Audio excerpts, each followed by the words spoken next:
Jangan lupa tekan subscribe, lonceng, like, dan komen agar tidak ketinggalan video-video terbaru dari Syifa Naura Channel. Halo, assalamualaikum warahmatullahi wabarakatuh. Jumpa lagi dengan Syifa Naura Channel dengan pembahasan yang selalu berbeda. Kali ini Syifa Naura ingin menjawab pertanyaan dari seorang sahabat. Bun, tolong dong kasih tahu tipsnya gimana caranya mengupah atau menggaji karyawan jahit. Berapa persentase yang harus kita berikan sehingga kita tidak merugi dan penjahitnya juga tidak merasa pembayaran yang sedikit sehingga penjahitnya itu tidak kerasan atau merasa gajinya kurang dan lain-lain. Baik, saya akan membahas bagaimana cara saya menentukan upah bagi penjahit-penjahit saya. Gini, sebelum ketemu berapa kita menggaji karyawan, pertama kali yang harus kita lakukan adalah mencari harga jadi. Kalau misalnya kita memproduksi baju, misalnya memproduksi gamis, maka kita harus tahu harga jadi gamis yang akan kita produksi tersebut. Atau misalnya kita seorang tailor, ada seorang konsumen yang datang membawa kain, maka sebelum kita mengupah, sebelum kita tahu berapa upah karyawan yang akan kita berikan, maka kita harus tahu dulu berapa ongkos jahit yang akan kita tarik dari konsumen tersebut. Bagaimana cara menentukan harga jadi atau menentukan ongkos jahit yang akan kita tarik dari konsumen? Kita akan lakukan survei lapangan. Di beberapa video saya yang sudah lewat, sudah saya sebutkan bahwa apapun yang akan kita kerjakan, apapun yang akan kita tentukan, pertama-tama yang harus kita lakukan adalah survei lapangan. Survei lapangan harga jadi standar sebuah gamis. Misalnya gamis di pasaran 150 atau ongkos jahit di pasaran, ongkos jahit gamis di pasaran itu 100.000 misalnya. Maka itu yang akan jadi patokan kita dalam menggaji karyawan. Oke, sebelum kita lanjutkan untuk menentukan ongkos jahit bagi seorang karyawan, kita harus mengetahui komponen-komponen apa saja sih dalam pembuatan baju itu yang diperlukan. Karena dalam pembuatan sebuah baju tidak cukup hanya butuh penjahit, tidak cukup hanya butuh tukang potong. Kita perlu memikirkan banyak hal. Pertama kali yang harus kita pikirkan, kalau kita memproduksi satu baju yang ingin dijual beserta bahan, maka pertama kali yang harus kita pikirkan adalah bahan. Bahan apa yang kita pakai, berapa harganya, berapa jumlah bahan yang dibutuhkan, sehingga nantinya akan ketemu harga jadi sebuah baju. Setelah kita memikirkan atau kasih poin untuk bahannya, kemudian yang kedua yang harus kita pikirkan adalah aksesoris. Aksesoris itu meliputi kancing, resleting, kebutuhan kain keras, kain kapas, dan lain-lain. Itu juga harus kita hitung, kita perhitungkan ya. Setelah bahannya ketemu, aksesorisnya apa saja ketemu, kemudian kita akan menentukan ongkos produksi. Ongkos produksi itu bukan cuma tukang jahit, kita butuh tukang jahit, kita butuh tukang potong, kita butuh tukang setrika, kita butuh tukang finishing, menggunting benang-benang yang masih tidak rapi, terus kemudian kita butuh tukang packing, bener gak? Termasuk untuk packing itu kita butuh plastik dan lain-lain, itu juga harus kita perhitungkan. Jadi nggak cuma tukang jahit aja yang harus kita pikirkan agar kita tidak merugi. Terus yang ketiga, yang tidak kalah penting, kita juga harus memikirkan tentang penyusutan alat. Mesin kita itu tidak selamanya sehat. Ada kalanya mesin kita itu butuh oli, mesin kita itu butuh maintenance. rusak, butuh tukang servis, itu juga biaya-biaya tak terduga yang juga harus kita pikirkan. Jangan sampai kita hanya memikirkan tukang jahit, kita sendiri tekor nggak dapat apa-apa, cuma dapat capek. Bener apa bener? Setelah itu kita harus pikir listrik. Listrik itu pengeluaran tetap, bekerja butuh listrik dan butuh juga konsumsi, karena penjahit kita tidak mungkin kita diamkan saja, kita kasih minum, kita kasih jajan, atau dengan kompensasi lain, atau kita tambah uang konsumsi. Terus yang keempat, kita butuh tenaga pemasaran. Dalam membuat sebuah baju, kita itu perlu mencari konsumen, itu masuk dalam ranah pemasaran. Kemudian setelah kita mencari konsumen, bagaimana kita melayani konsumen itu juga butuh waktu, itu juga harus dihitung ya.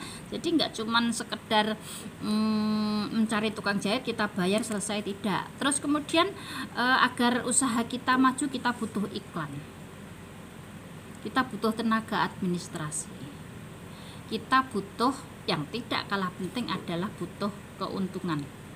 Karena kita memerlukan karyawan, kita membayar karyawan, kita sendiri juga perlu menentukan keuntungan yang kita ambil.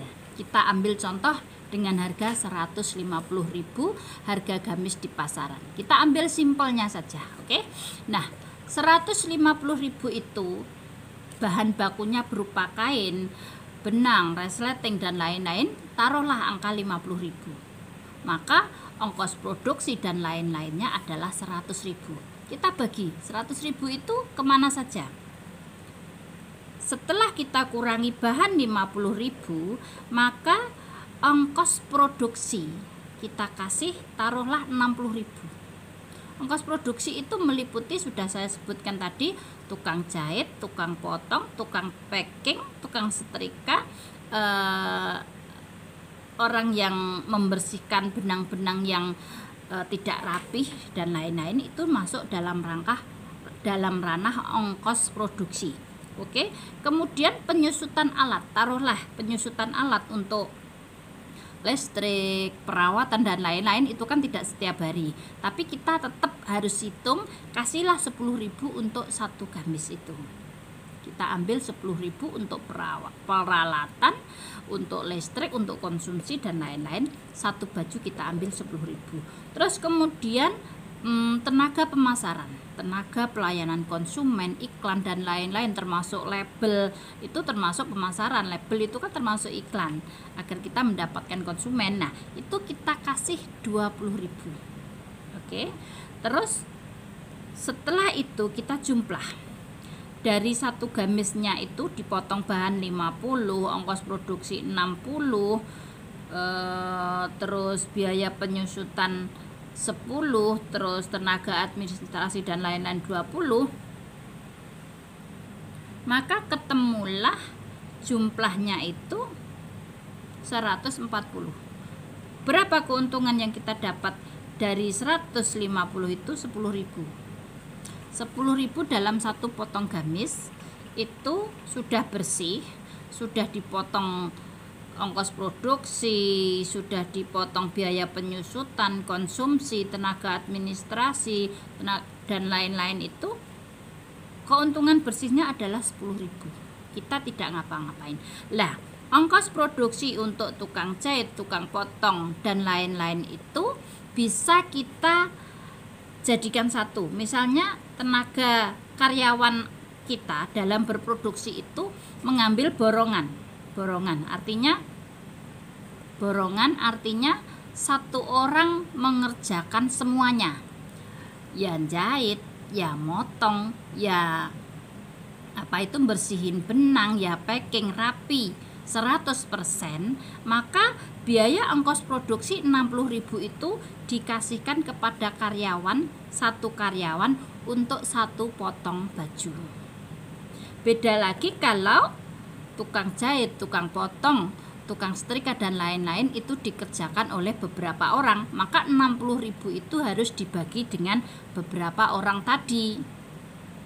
Nah, itu cara saya menghitung upah karyawan saya. Jadi karyawan saya itu kalau mereka menjahitnya dalam 100% jadi, maka ya ongkos produksi 60.000 itu untuk satu orang itu tadi dihitung satuan. Kalau dapatnya 5 baju kali 60 maka 300 itu untuk satu orang. Tapi kalau sifatnya itu borongan pecahan, dalam pembuatan baju itu dikerjakan banyak orang, maka 60.000 itu harus dibagi banyak orang.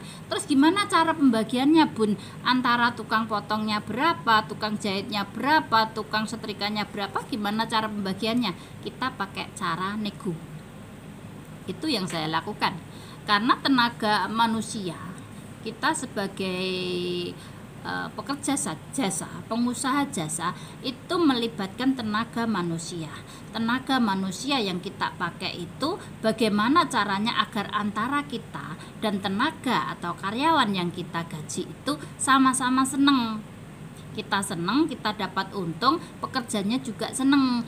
Jadi kalau kita kasihnya cuma sedikit, pekerjanya tidak senang, maka pekerja itu akan tidak kerasan ikut kita.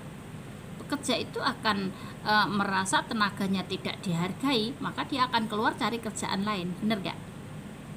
Jadi kalau saya dengan orang-orang yang bekerja dengan saya, biasanya saya nego. Baju ini akan saya jual sekian, biaya produksinya sekian, Anda saya gaji sekian. Oke atau tidak? Kalau misalnya ada penawaran dari seorang karyawan atau orang yang membantu kita mengerjakan produksi tersebut dengan penawaran, Bun, ini kan modelnya rumit, bagaimana kalau ditambah sekian? Lah kalau kita masih oke, setelah perincian di atas masih oke, maka ya oke lah kita iyakan. Dalam penghitungan bisnis saya, lebih baik untung sedikit tapi jumlahnya banyak, pekerjanya senang, itu jauh lebih baik daripada kita untungnya banyak, pekerja tidak senang, pekerjanya pergi, kita tidak mungkin melakukan atau mengerjakan semuanya sendiri. Jadi pengusaha jasa itu sifatnya antara kita dan orang-orang yang membantu kita itu harus sama-sama senang. Jadi menjawab pertanyaan dari seorang kawan tadi, berapa persen upah yang harus kita berikan kepada karyawan kita, maka kita harus melakukan penghitungan dulu. Kita harus melakukan survei lapangan harga jadi baju di pasaran dan ongkos jahit standar di pasaran. Setelah itu kita nego dengan karyawan kita dari hati ke hati, sama-sama senang, sama-sama saling menguntungkan. Itu saran dari saya, cara dari saya yang selama ini saya lakukan. Mudah-mudahan membantu, mudah-mudahan bisa mencerahkan, dan mudah-mudahan tidak ada lagi rasa galau atau dilema bagaimana mengupah karyawan kita. Demikian tadi cara dari Syifa Naura dalam menentukan upah atau gaji seorang penjahit agar kita sama-sama senang, sama-sama saling menguntungkan sehingga terjadi suasana kerja yang nyaman. Demikian dari saya Syifa Naura. Wassalamualaikum warahmatullahi wabarakatuh.